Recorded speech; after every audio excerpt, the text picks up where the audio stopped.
ప్రతి సందర్భంలో అది చంద్రశేఖరరావు గారు కావచ్చు, లేకపోతే హరీష్ రావు గారు కావచ్చు, లేకపోతే స్థానిక సంస్థలు కావచ్చు, లేకపోతే పార్లమెంట్ ఎన్నికల్లో కావచ్చు, అత్యధిక మెజారిటీ సిద్దిపేట అసెంబ్లీ నియోజకవర్గంలో బీఆర్ఎస్ పార్టీకి వచ్చింది.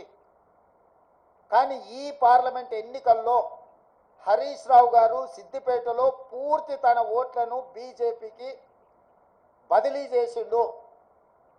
ఇవాళ బీజేపీ రఘునందన్ రావు గారికి 63,000 పైచిలకు ఓట్లు వస్తే బీఆర్ఎస్కు 65,000 ఓట్లు మాత్రమే వచ్చినాయి. ఈరోజు బీఆర్ఎస్ మెజారిటీ సిద్దిపేటలో 2,500 ఓట్లు మాత్రమే. అంటే ఇప్పటి వరకు సిద్దిపేట నియోజకవర్గం మీద పూర్తి ఆధిపత్యాన్ని పట్టును ప్రదర్శించిన బీఆర్ఎస్, కేసీఆర్, హరీష్ ఇద్దరు బీఆర్ఎస్ ఓట్ల మొత్తాన్ని బీజేపీకి రఘునందన్ రావుకు బదిలీ చేయడం ద్వారా ఈరోజు మెదక్లో కాంగ్రెస్ పార్టీని ఒక బలహీన వర్గాల అభ్యర్థిని ఓడించడం జరిగింది. మాకు కేవలం సిద్దిపేటలో వచ్చిన మైనస్ వల్లనే ఈరోజు దాదాపుగా మేము మెదక్ పార్లమెంట్ సీటును ఓడిపోవడం జరిగింది. అంటే బీఆర్ఎస్ను నమ్మి నిలబడ్డ వెంకట్రామరెడ్డిని నమ్మించి మోసం చేయడమే కాకుండా కాంగ్రెస్ పార్టీని ఓడించాలా, కాంగ్రెస్ పార్టీ అంటేనే ఏవగింపు లేకపోతే కోపము ప్రదర్శించి ఆత్మ బలిదానం చేసుకొని అవయవ మార్పిడికి పాల్పడి ఈరోజు బీజేపీని గెలిపించారు. 7 పార్లమెంట్లలో ఆనాడు 37.5% ఓట్లు తెచ్చుకున్న బీఆర్ఎస్ ఈరోజు 16.5% ఓట్లకు పడిపోయింది రాష్ట్ర వ్యాప్తంగా. అంటే దాదాపుగా 22% ఓట్లు బీఆర్ఎస్ ఓట్లు బీజేపీకి బదిలీ చేసిండ్రు. 2023 శాసనసభ ఎన్నికలలో బీజేపీకి 13% ఓట్లు వచ్చినాయి. ఈ పార్లమెంట్ ఎన్నికల్లో 35.5% ఓట్లు వచ్చినాయి.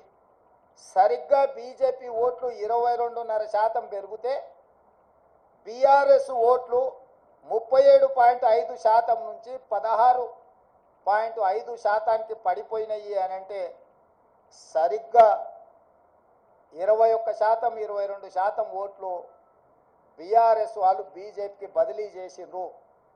తద్వారా 8 పార్లమెంటులల్లా బీజేపీ గెలిచింది. 8 పార్లమెంట్లల్లా బీఆర్ఎస్ డిపాజిట్లు గల్లంతైనాయి. ఒక్క మెదకులో ఓడిపోయిన దాంట్లో మాత్రమే వాళ్ళకి డిపాజిట్ వచ్చింది. బీజేపీ గెలిచిన 8 సీట్లల్లా 7 సీట్లు బీఆర్ఎస్ తన ఉనికిని, తన డిపాజిట్లను కోల్పోవడం ద్వారా బీజేపీని గెలిపించింది. ఈరోజు పోతూ పోతూ చస్తూ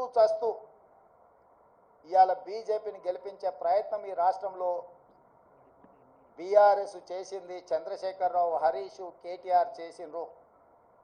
మొన్న జరిగిన శాసనసభ ఎన్నికల్లో 39 ఎమ్మెల్యే స్థానాలలో బీఆర్ఎస్ గెలవడం జరిగింది. ఈ ఎన్నికల్లో 119లో కేవలం 3 సీట్లలోనే మెజారిటీ వచ్చింది బీఆర్ఎస్. అది సిరిసిల్ల, సిద్దిపేట,